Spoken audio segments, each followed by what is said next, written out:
everybody. Welcome to another episode of Full Court Cleveland on the FanDuel Sports Network. I'm back in the Big Play Studios in front of beautiful frozen Lake Erie, and the weather continues to be a little chilly outside of Rocket Mortgage Fieldhouse. Inside, especially in the night that we had probably the best regular season game in quite a while, and the Cavs and Oklahoma also showed up, and it was a wonderful game. My name is Rafa Fernandez Brito. I'm back. Happy New Year from the studios. I'm joined by Mr. Sam Amico. Before we go to Sam, thank you so much to Mr. Nick Pedone playing big shot today because he didn't want a table for three. He just to do one-on-one himself. But Sam, good to see you again, my friend, and happy times in the city of Cleveland and for all basketball fans, because that was a wonderful basketball game that Oklahoma and the Cavs played on national TV. That was everything you hoped for after all that buzz and all that hype. Mm-hmm. That's what you were looking for, was a game that was, what did we say, 32 lead changes? 31, 30, something like that. Yeah, and 8 ties, and then Oklahoma City was up by 9 at one point. The Cavs' biggest margin was the final margin, which was 7 points. So, I thought Kenny Atkinson said it best after that game, was what a great game. Forget who won and who lost, which, of course, you say that with a smile because you did win. But it was just, good for the league, good for the fans, good for Cleveland. And that's just what you're hoping for from a game where there's so much, really for the first time, national attention on both of those organizations this year, and they really delivered. And I think more than national attention is more that play of feel. Yes. That game, that type of game where every possession is important, and every possession was important during the game. But tonight and today, as we all know, Full Court Cleveland, and we're going to be talking about Cavs headlines. We're going to be talking about the latest in the world of the NBA that keeps turning around, in some places upside down, in other places going good, in other places working. We have our top 3 ranked, well, although it's just Sam and I today, so Sam is allowed to bring his 6-pack.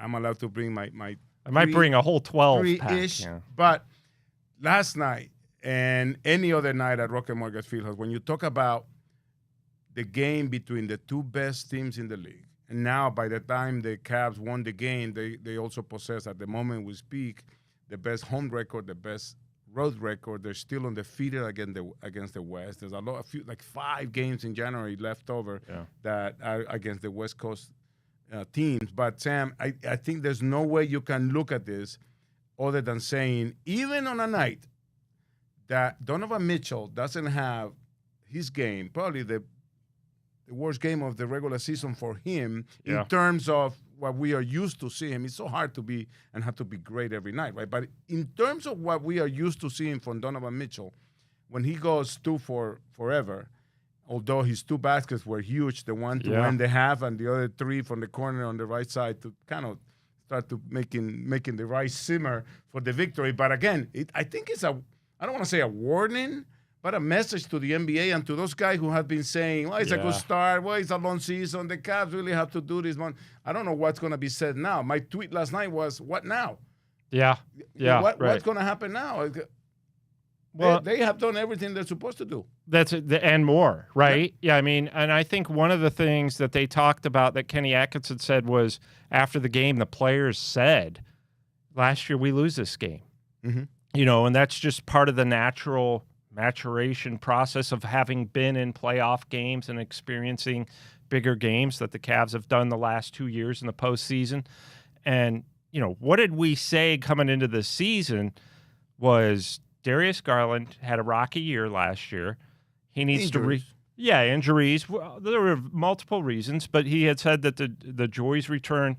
And, so the 2 things we said, a lot of fans said coming into this season was, Darius Garland has to be better, and Evan Mobley has to take that next step. Mm-hmm. Well, guess what we saw in the biggest game of the year?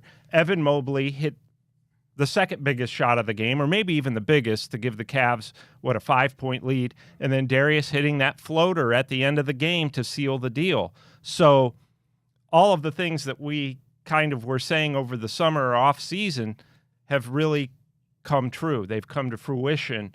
And, it's not just obviously Darius Garland and Evan Mobley, but the entire cast, role players, everybody has taken their game up a notch. And like you said, Roth, without Donovan Mitchell playing his best game of the year, probably his worst game of the year, the Cavs still beat really a team that many thought might have been the best in the league coming in, had won 15 straight. So I think that really says a lot, like you said.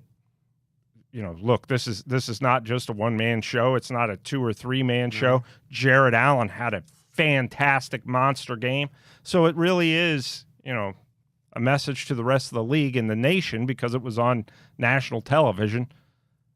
This is the team they've been all year, and there's every reason to believe they'll continue to be. And thank you for reminding me, because when we come back, we're going to dive into a little more on the moments of this game. I thought it was a little weird at the beginning, and Oklahoma seemed to be having had a little more energy, but then the crowd got in there. But speaking of the crowd, I have a really big bone to pick with Cavs and basketball fans when it comes to all-star voting. I'll try to be mild about it, but just bear with me for a second. When we come back, we'll talk about the game. We'll talk about what's coming up, and we'll talk about what's wrong with the all-star voting, especially with Darius Garland and Jared Allen being nowhere near the top 10 in the first voting count that came out. Stay with us on Full Court Cleveland and on the FanDuel Sports Network.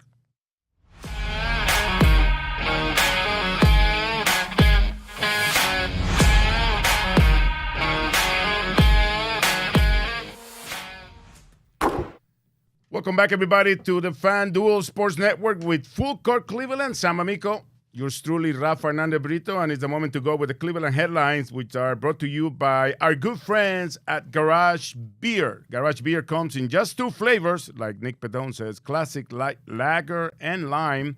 No frills, no bitterness, no IPAs. It's just beer, flavor beer. Find your local retailers who sell Garage Beer near you by visiting drinkgaragebeer.com. And speaking of visiting, 129 points allowed by the best defense in the NBA. Over 50% field goal percent shooting, way over their average they allow. The best defense in field goal percent when it comes to field goals and three-point field goals. We match them with assists. We match them with turnovers. A little more than that. This is a team that doesn't make many mistakes. Right. And at the end of the day, Sam, there were so many little spots that I could pick on that we can say and build on what this team has shown that they can do. Yeah. Donovan Mitchell not scoring until the end of the first half on that dunk that he had to give the Cavs a 3-point lead. I think it was huge in terms of him staying in the game and in terms of the team going into the rest. And then that third quarter, as much as I always say that those 5 minutes in Game 7 of the 2016 Finals are probably the worst basketball play ever played when the game was tied at, 989 or whatever it was. Yeah. That third quarter where both teams score over 40 points and where most of those lead changes happen, it's the type of basketball that everybody wants to watch. And when you come back about talking about ratings and all that, this is the type of basketball that needs to be played. It sounds boring, dribble, pass, shoot, but that's the kind of game that everybody wants to watch. And then also the bench, the Cavs bench. We have been talking about it all season long. Ty Jerome in that fourth quarter brought the type of energy that was kind of lacking at points of the game. But when he came in and had those 2 steals and had the floater and the shot and the M1, I think he just changed the whole process of lead changes completely, because in the fourth quarter, the Cavs took the lead and they stuck with it. And I thought it was a really good display of just pure basketball, fundamental basketball, and we did it a little better last night. Yeah, and Ty Jerome and Max Strus both 6 of 7 from the field in that game. And, Max, his best game of the year. Mm-hmm. Obviously not a real long year for him, but and it's that type of thing that the Cavs have been doing all year. They've been getting guys like Max Strus. Ty Jerome was just brilliant. And you know what? One thing after the game Ty said that I really liked was they're a very physical team, so you've got to try to be physical with them on offense. And he did. He drove right down the lane, tried to draw fouls, and if not, was hitting that floater.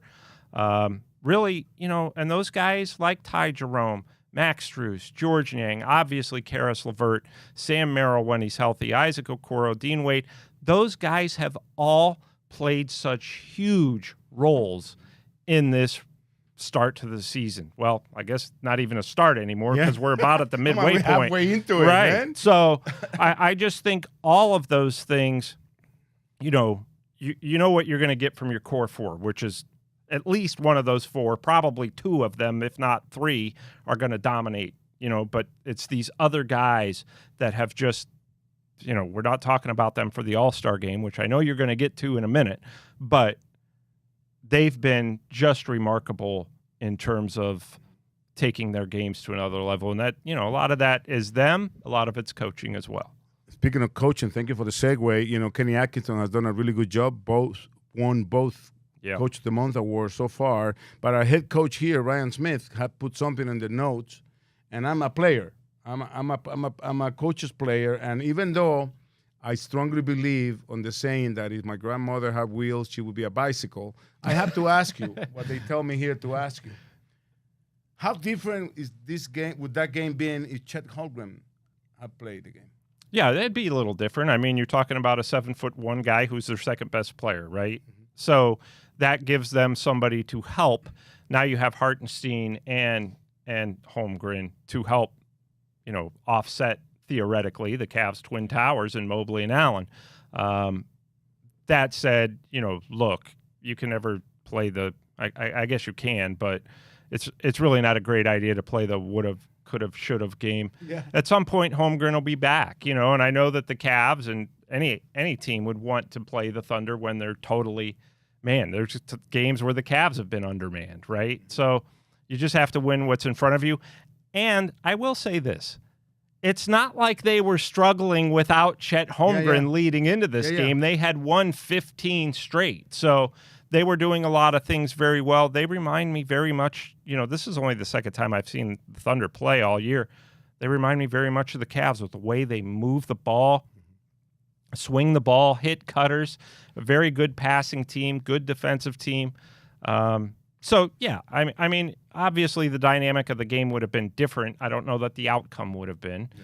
But, yeah, Holmgren's a fantastic young player. And to be fair, too, this is not like they lost Chet Holmgren yesterday and they were coming in and they didn't know how they were. They've been playing without Chet amazingly well. I think you have to give credit to the coaching. But also it changes the roles of some of the other guys that had an expanded exposure without Chet Holmgren, right? I think obviously, yes, the battle. I don't know if Oklahoma would play Hartenstein and Holmgren together when Allen and Mobley are in the thing because they will get out of their mold. Yeah. But at the end of the day, you mentioned something very important. It's a message to, and maybe probably a question to you, if this is a message to Cavs, to NBA fans, basketball fans, because these two teams, aside from having similar playing styles, and they have been built almost throughout the same way. Yeah. With a little patience. They have gone through a lot of changes. Obviously, ours in 2018 with the departure of the championship generation, and also in Oklahoma, they've been going through more than once of the changes. But also, built through the draft, built through excellent trades, and built through excellent free agent signings. So I think when you give credit to on our side to our president of basketball operations, Kobe Altman, who had a vision of this from the moment that we had that 19-win season, but you also have to give credit to our chairman, Dan Gilbert, who have had the patience to believe in what Kobe Altman has been wanting to build and going through all this gathering of assets when all those trades were going on, and now we see the product. And it's still, we haven't gotten into the top of the mountain yet, but man, I think out of all the teams that have been trying this, Oklahoma and the Cavs are the ones that are, I guess, ahead of the pack in the hike to go to the top of the mountain. But I think it's important to realize and to acknowledge the patience and the willingness that Dan Gilbert has had in spending towards taking this team back again to a championship, the job that Kobe Altman and Mike Gansey has done in terms of personnel and hiring coaches and free agents and signing and everything. So I think it's important to acknowledge how we have changed from the big threes and the quickly built teams to the teams that have gone through the growing pains of a little luck too, no? Yeah. Mobley dropping to number 3 in that year of the draft. Right. Well, and you're right. I mean, it takes patience from ownership.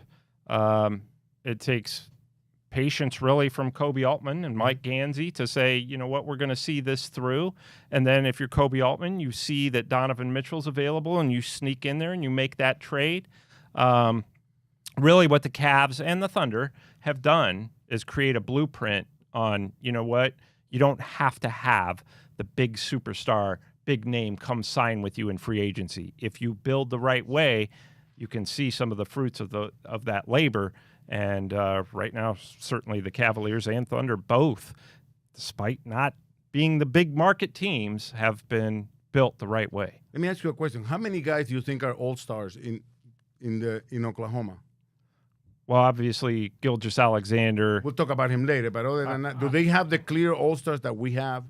No, I think Jalen Williams is probably an all-star this year. Mm-hmm. Look, you have a run like them, they have to have two guys, right? I just don't. I would say Jalen Williams would probably be the other guy. All right. We'll take a break, and when we come back, we'll finally get to the topic that I really want to discuss with you, the fan, the All-Star game in San Francisco this coming month of February, and the All-Star voting that is going on right now. So stay with us on Full Court Cleveland.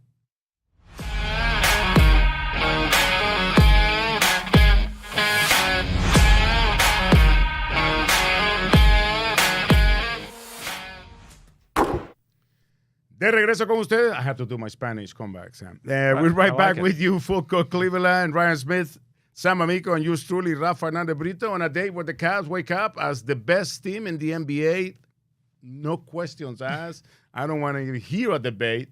Best home team, best offense, best road game, because the loss of Oklahoma gives us the best record with 13-3, because now Oklahoma is 13-4 on the road as we speak. So we have almost, and we're the best. The Cavs are the best team in the West because they're nobody, and undefeated against the West. Right. So we have 5 more games. Another with Oklahoma, 2 with Houston and Minnesota. So it should be. I think it should be the end of, if the Cavs make it out of January with the record that they have, and it's going to be like, okay, if they make it to the All-Star game, there's always going to be an if, but I think we have answered. There's no longer a good start. It's a good season that we have going on. But the NBA will celebrate the All-Star game with different formats in the month of February in Chase Center in San Francisco, California. And we have been asking all of you guys to vote for our 4 guys, Darius Garland, Donovan Mitchell, Evan Mobley, and Jared Allen, to go to the All-Star game. And I was a little disappointed, I have to tell you that, because we do have, and I have been around the country and the world with different fan bases, and there's no lie, Cleveland fans are definitely the best when it comes to support. I believe they're lacking a little bit going to votecavs.com and making sure we win that popularity contest that is 50% of the voting, because Darius Garland, who is having an amazing year, and Jared Allen, who has shown that when he plays at his level, the Cavs are basically unstoppable, because he makes everybody else around better, facilitates a lot. So both of those guys are not even in the top 10 when the first ballots came out. Mitchell is doing his thing. He's competing against, guys that are vastly popular in terms of like market they played at, and the national TV putting them on. And Mobley is there. Mobley, I think, aside from Giannis, I think he's the best power forward there is in the NBA right now, right? And we're not talking about, usually when it comes to voting, people vote on the history or the popularity. Like LaMelo has a lot more votes than Darius Garland, for example. I think that's LeVar just hitting, the button over and over and over. Probably. But he's doing what I'm asking all you guys to do. Vote for our guys, and then let the coaches and the players do the other 25 each. Yeah. Right? But I think that we need to show up, because there's nothing more than our core 4 can do. Right. To ask for a vote and to try to make it to the All-Star game. And they all deserve to go. There's no question about that. All 4 of them. And look, Golden State back in the day, when I guess it's been almost a decade now, when they were tearing through the league, they had 4 guys. I think they had 3 starters, So certainly. Remember, I'm sorry to interrupt you, but remember when Atlanta, when we eliminated them and swept them, I believe? Yep, swept them. 4 guys. Yeah, starting. That's right. They 4 finished of with their the best. Went to the All-Star that was 2014-15. And if you remember the names, They're I really don't. not at the level that we're asking them. We're asking you fans to vote for, for Evil Mobley, for Mod Squad, for Spider Mitchell, and for the point guard, Yeah. EG. I mean, it's like they all have had, and they showed it against Oklahoma. I think how we are a team that you have to contend with 4 guys, and you have another 5 guys that can actually pass, shoot, and dribble. Yeah. Pick your poison, right, when you Right. come to the bench. But I think it's important for the fans to understand how huge it is, their support. And at Rocket Mortgage Fieldhouse, we now have like desks that kind of are similar to like the Apple Store's offices, when you can go and they have a computer available. We're making it as easy as possible for you guys to make your present, to make your voice heard, and bring these guys to the All-Star game. I'm shocked that my guy Jared Allen is not even close to in the vote in the top 10. It's stunning. And I thought you were going to go on longer, so I was going to just sit back and have a garage beer. Wow. Because I thought you're very fired up about this. I get in trouble if I continue. No, but I'm seriously asking the fans to be the best guys that we usually are supporting. We have over 120 sellouts, consecutive sellouts at the Fieldhouse. We need to sell out the voting but seriously asking you guys to show up and vote for our guys. Yeah, and I think a lot of fans, at least it seems to me, that they sometimes will wait till the game gets closer, not realizing that there's certain deadlines, and the teams are picked pretty well, or at least the starters ahead of the game. So yeah, I mean, it's just a matter of voting. And if they don't get voted in, you just hope that the coaches in the league do the right thing. Yeah. I mean, there's no way. Yeah. But again, I would like for our players to feel the love from the fans. Sure. With their voting, because I think they deserve it. Especially Absolutely. like Darius, after what he went through last year, after an all-star season, having those injuries and having, basically losing so much weight and coming back and playing with guys that were already in rhythm and in shape and have to. Yeah. And then, Jared Allen, who sacrifices so much, making everybody better, because the Cavs are not where they are without his screens on top and his rolling, and it's unbelievable how they both have communicated as well with him and Mobley. Mobley is doing probably the best. The other day we were talking about most improved player. I think he had to jump into the conversation with Evan as well. Yeah, and he was good last year, right? Evan Mobley was good. It's just you were just waiting for him to take that next step, and he really has done that. I mean, just the confidence in three-point shooting, the confidence of getting the rebound and then dribbling up and creating offense. He's really a different player offensively, a much better player. And that just tells you how much Evan Mobley has improved, because everything that Sam just said had nothing to do with being the defensive player of the month. Right, yeah. No doubt about what he brings on the defensive end. So we're going to take a break. We're going to come back and talk about what's coming up in this next week for the Cavaliers. They hit the road, and they continue to face teams on the West, and another date with Oklahoma City when we come back on Full Court Cleveland.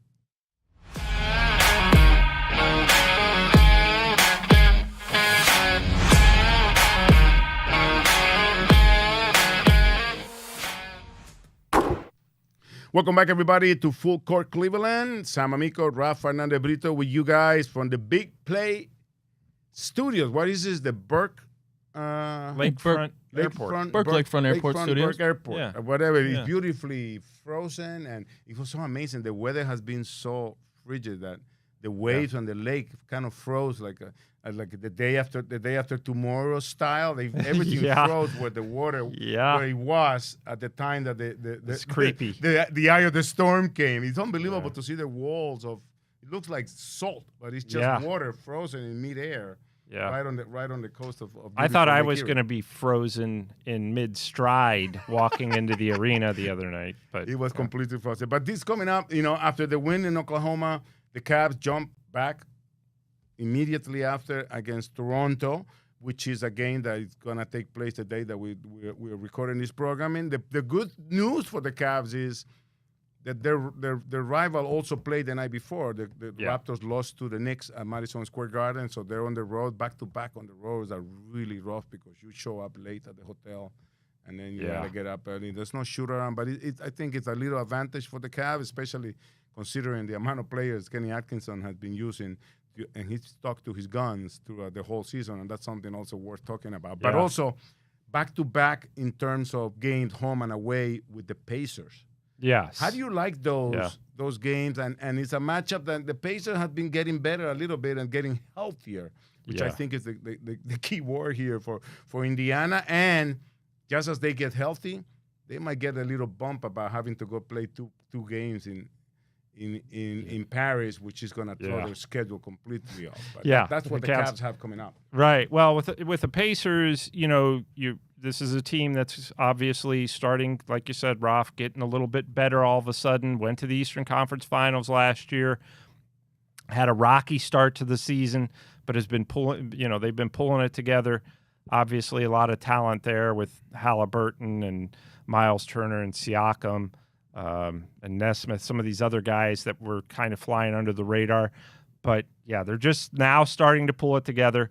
Going to Indiana has always been tough for the Cavs. It's just, they just play well. Indiana always plays well at home.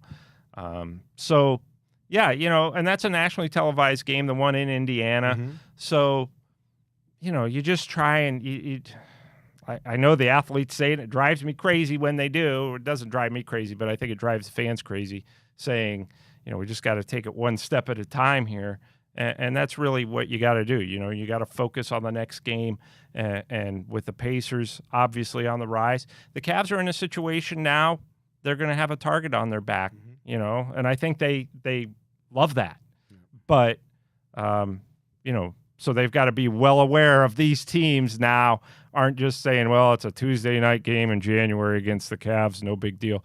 Now it's a big deal for everybody else. So, the Pacers and some of these other teams certainly have plenty of talent and can be on the rise right now. And talk about our growth, because you just hit on a point very important. The Cavs went from, 19, 22, 40, something, 50, something. And we went from being the surprise team and like, oh, my God, the Cavs are doing something there. Oh, my God, the Cavs, number one defense. And we kept surprising people showing up. Now it's the other way around. Now people get up to play against us, and they know the Cavs are in town or they're coming into town to play the Cavs, and they bring their A game because they want to be the ones beating the guys, that have been beaten only 4 times this season. So that, I think, is important. But also, Sam, when you talk about the experience with Indiana, right? Yep. And of them getting healthy, how important do you think it has been for the Cavs, even though they still have not played a game with the whole roster? Yesterday, if Sam Merrill had been active against Oklahoma, it would have been the first game that they had. But it's incredible how that has not been felt in the standings, let's say, or in the way that the team has performed, because everybody else has been able to step up. A big key to success is obviously your main guys being able to go most nights. The great news about this team, the Cavs, is that, Kenny Atkinson said before the Thunder game, we just, while there's all this buzz, and he said, I feel like this is an NCAA tournament game, but he said, we just do what we do, which is we're not going to veer from what we're doing, because this is really, and he didn't come out and say it, but he implied it, is this is basically all preparation for the postseason. So we want to make sure, that we're doing and sticking to our principles and not getting out of them when things aren't going well. You just got to stick to it, So I think that is something that has carried the Cavs in the event of an injury. And they've had, like you said, Ralph, they haven't had their full roster yet, so there has been plenty of injuries. But they've stuck to their principles and their style of play, which has enabled them to obviously have the success and this confidence. And, one thing, speaking of the playoffs, Kenny Atkinson last night after the game, he mentioned the playoffs and said it had playoff vibe. And somebody said, you're playing 10, 11 guys in the playoffs. Teams only play 8 guys. You're going to play 10, 11 guys in the playoffs? And he went, yeah. So I thought that was, it's working. Why wouldn't you? Why would you stop? So I think that's a big part of their success, is not obviously avoiding key injuries, but also being able to overcome their injuries with their style of play. Speaking of, you were saying about the fans going crazy with taking it just like another game. The fans can have the luxury of saying, can't play that in the playoff.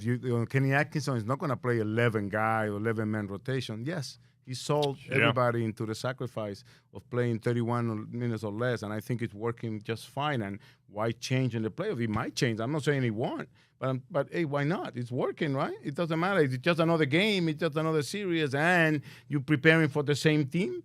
That's where everything might change, where one guy might work better than the other, depending on how the other team, plays. Yeah, depending on matchups. Right? Yeah. So that's something that I think that's where I see the game changing in terms of approaching, because in the playoff, when you're playing a 7-game series, you have to play as a 7-game series. Right? And each game is about adjustments, and I think that's where the coaching staff is a little more on display, and then the players obviously executing. But hey, I don't have any proof or any reason to doubt right now that the coaching staff of the Cleveland Cavaliers won't be able to handle anything that gets thrown at them from now on, not just the playoff, from here on out. Right, and one of the big benefits, I think, of Kenny Atkinson's coaching style is that the players, you look at Ty Jerome, he comes in middle second quarter every game. Donovan Mitchell going out the middle of the first quarter every game. The rotation has been the same, and players can appreciate that. Even if they're only playing 14 minutes out of the 48, they can appreciate the fact that I know when I'm going in, I know when I'm coming out, I know when I'm going back in, and so does everybody else. And he's been able to navigate that, Kenny Atkinson, through these injuries, whether it's been Okoro or Wade or Sam Merrill, anybody who's been hurt. The coaching style and system has been able to navigate through that. And I think the players just, you can see it. They love it. They know what's expected of them. They know when they're going to check in. And it's these coaches who you don't know when you're going to check in that can drive players nuts. And I think that's part of why this locker room culture is so strong. And that's one of the things that fans unfortunately ignore, is the fact of how well the conversation and the communication goes in between games, because guys know that day they're only going to play 5 minutes. Right. Like in a case, for example, when Sam comes back, he's probably the one that stands to lose some of the minutes now that Max Strus looks like he's getting back into rhythm after the injury, after being away from the game. So at the end of the day, Kenny Atkinson has managed this so well that I just can't wait to see what else comes to town. So what's coming up next for Full Court Cleveland is a curveball that I'm about to throw at Sam Amico when we go with our rankings of the week. We'll be right back.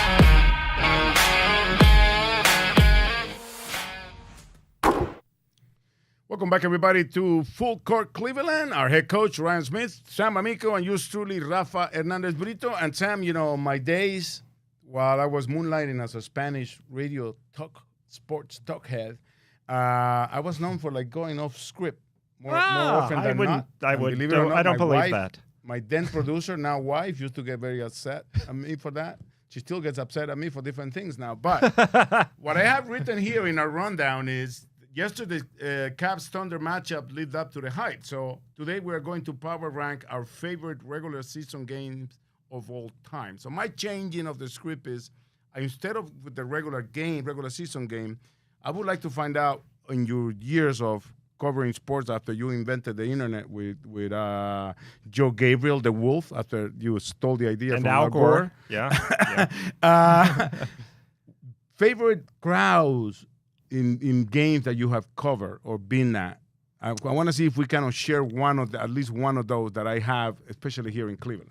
Yeah, favorite crowds as a Cavs game in Cleveland. Any game. I mean, I'm sure you cover a lot of sports. I know a lot of games. So it'd always be it would be the ones in Cleveland that really made the biggest impression on me. When LeBron James, and I'm not going to rank these in order because I did no show prep, so I'm just winging it. But I would say LeBron James hitting that shot against Orlando in the playoffs, the series the Cavs eventually lost. You almost trampling Anderson Varejao afterwards. Yes. So when he hit that shot to win the game against the Magic, I think that was game 4. I'm not positive. I was rooting for another. Yeah, it was like 2009. And then the Cavs went on to lose that series, which was a huge disappointment. Was that the year with Shaquille when Shaquille was in with the I Magic? believe Yeah. I believe Or Shaq was Superman? Shaq was with the Cavs, Yeah. I believe. Oh, okay. So he was Yeah. after. Okay. Yeah. So his 1 year run with the Cavs. And then I guess number 2, or at least in the top 2, would be that game 6 against the Warriors. Yeah, that's my game. That went to game 7. With That the black shirts with the CLE. yes, on the, I could actually feel the building shaking. I was like, that's my game. You look that's at the game that table. I think it's been the best at that building. Yeah, the press row was like shaking, and I it was just amazing. You couldn't talk to the person next to you. And I would say last night, and I know Raf, you don't really care the way that the crowd was necessarily last night, and I don't know that the crowd was great, but there was moments when it was really great, and I probably. And maybe it's just because I'm older now and I have appreciation for these things. And I know I'll look back at it fondly, but I thought last night's game was not just great for the Cavs, but it was great for the NBA. That you have these 2 small market teams. What made it great for the Cavs is the Cavs have the best record in the league. They won the game. And more than anything, it was in Cleveland, this game. That's really, to me, one of the most memorable regular season games I've ever covered in my 17 years of doing this. Going into the game, before the game even started, I thought this is just awesome for the entire league, and it's taken place in Cleveland. So the crowd maybe wasn't up to your standards. I know, you were complaining that it was a very Nick Padone-like crowd, which is true. But I could hear We Want Brony. Yeah. But no, game 6 to me, guys, it is the best I have seen. And this is a mix of my best home crowd, and also my beef with the home crowd. Because I think that game, remember, we have wore the black uniform for the first time in the finals, in the playoff. Yeah. That the Cavaliers even flew in the seamstress so she could fix the sleeves for LeBron. Remember, it used to be the sleeve tight shirt. It's too tight. Uniform, and it kind of bothered LeBron, and he at one point ripped it. So there was a seamstress that was assigned to making the sleeves more like T-shirt looking than the tight compression shirt. So that's a side story. And so we wore the black uniform and won the game 5 in Golden State. Golden State. Then we came to play game 6 here, and obviously we couldn't wear the black. So everybody in the stands had the black T-shirt with the wine and gold CLE. And everybody, if you have a chance to watch the video of that game, that NBA TV plays it all the time, because it was the second consecutive game that LeBron had a 41 points, a 41 piece. So, but everybody had it on. And I swear to you, Sam, everybody was standing from the moment that game started. And the game was, I don't want to say easy, but the Cavs dominated again. And it was just such a great crowd, because one of the things that we lack sometimes is that we are a little bit too quiet when the team is down, which is when I think and I believe the team needs the support of the crowd and the noise a little more. I remember, and as much as Cavs fans will hate me for saying this, but the crowd at Oracle Arena is definitely, for me, the best crowd that there has ever been. I'm not talking about the day now in Chase Center, but back in Oracle Arena, which was like the real true fan, and that low cement ceiling that everything bounced off the thing and it just got in your ear, and that warrior. Yeah, I was going to say they drug out the Warriors. Oh my God, it was so annoying. Yes, it was. It was so good. You know why? Because that basketball crowd, just like in New York or like in Boston, they sense when the team is down 10 and they have a small run, they get in with the team. So I think that's one of the things that sometimes we lack, because we're really good when we're ahead. Yeah. Right. Which is easy to do. It's kind of like it's easy to call a good game, a game 7, or a game like last night. It's so easy to call it. Yeah. But I think that's why. But other than that, I think that game 6 of 2016 finals at Rocket Mortgage Fieldhouse, back then, Quicken Loans Arena, is the best I ever seen a crowd in Cleveland and in many other places, because everybody was so into the game. Yeah. And they kind of saw probably like the original Cavalanche of down 3-1. Yeah, And he just right. kept coming, Kyrie and LeBron with a 41 piece each, and then a triple double for LeBron in Game 7. So that to me was just the best. And when we talk about just quiet in a crowd, Game 7, where you could hear the air coming out of of Oracle Arena, and he went from Warriors to let's go Cavs, let's go Cavs. It's just incredible. And I always say that sometimes fans don't really understand how important they are when you talk about home field advantage. Yes. And why we have an 18 and what do we have now? 18-1 record. Yeah. And the best team in the NBA at home because of that. Because when we are loud, you feel it on the floor. Yeah, and that's exactly it. But Raf, you only gave one. You got to give 3. That's the only one I have. That's the only one you got. The other ones are soccer games. You need me to come up with like 5 more so we can have a 6-pack? The other ones are soccer game. When I watched my first World Cup game in Maracanã Stadium in Brazil, 2014. Yeah. And it was the first time I went into the remodeled stadium, and it was 100,000 people. Oh, my gosh. Just screaming and chanting and going. And it was the quarterfinals between the eventual champion Germany and France. And it was just, to me, the experience of being there in a place where Pelé plays. It was the second time that the final was going to be played there. It was just... I'm sure. Well, soccer fans are crazy. Yeah. I almost cried when I walked in there and saw wearing my Brazilian jersey because they weren't playing, but I had to represent, and it was just incredible. And also, the Paris game, not the crowd, but just the sitting behind David Beckham and and Ronaldo. Unreal. Yeah. Wow. Well, I would say, other than that, the funniest moment I had in an opposing arena was after the 2011 lockout. The players came back, and the NBA allowed an amnesty rule. They had an amnesty rule, which meant you could just go ahead and cut 2 people to get, to amnesty their contracts. You'd be off the hook for them. So there were a lot of guys getting this, what they would say, amnestied. Well, in Detroit, their fans are always very obnoxious, and we sit right down by the floor, and the whole game, Kyrie was a rookie during this amnesty season, and the whole game, the guy sitting behind me, every time Kyrie got the ball, the guy would yell, "Amnesty!" like the Cavs should cut Kyrie Irving.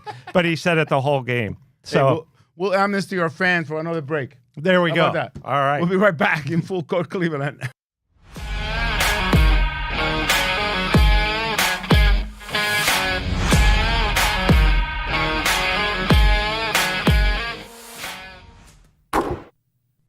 Welcome back, everybody, to Full Court Cleveland. Sam Amico, 2-minute warning. Oh, boy. 3 big games for the Cavs. Raptors on a back-to-back at home, and then home and away against a team that plays us very well, very hard, and a place where we usually encounter like a very difficult opponent in Indianapolis. Well, Indiana is a team that's going to score a lot, right? That's what they do. So this is where the Cavs defense comes into play, and they've been very good, top 10 defense. That's where that comes into play, especially on the road, when sometimes the shots aren't dropping. And, look, if you just stick to what you've been doing, if you're the Cavs, you have every reason to believe they will, which is move the ball and get good shot quality. You could beat anybody, anywhere, anytime. And if I can leave the fans with 2 messages here, follow us on Full Court Cleveland on Twitter and Instagram, and you can have a chance to come and join us on Rafa seats at a future game at Rocket Mortgage Fieldhouse for the Cavs at home, obviously. And also, please, votecavs.com. Let's send our friend Spider Mitchell, DG the PG, Evil Mobley, and my friend, everybody calls him Fro Ohio. What do they call him? Ohio? Yeah, I like to call him Mod Squad. Will you ever watch that show, Mod Squad? I've heard of it. I'll give you a homework. Go check out Mod Squad, and that's why I called Jared Allen Patrulla Juvenil. That was the name of the game. I just want these Roth seats. Mod Squad is going to be an all-star this year if you go to votecavs.com. See you next week on Full Court Cleveland.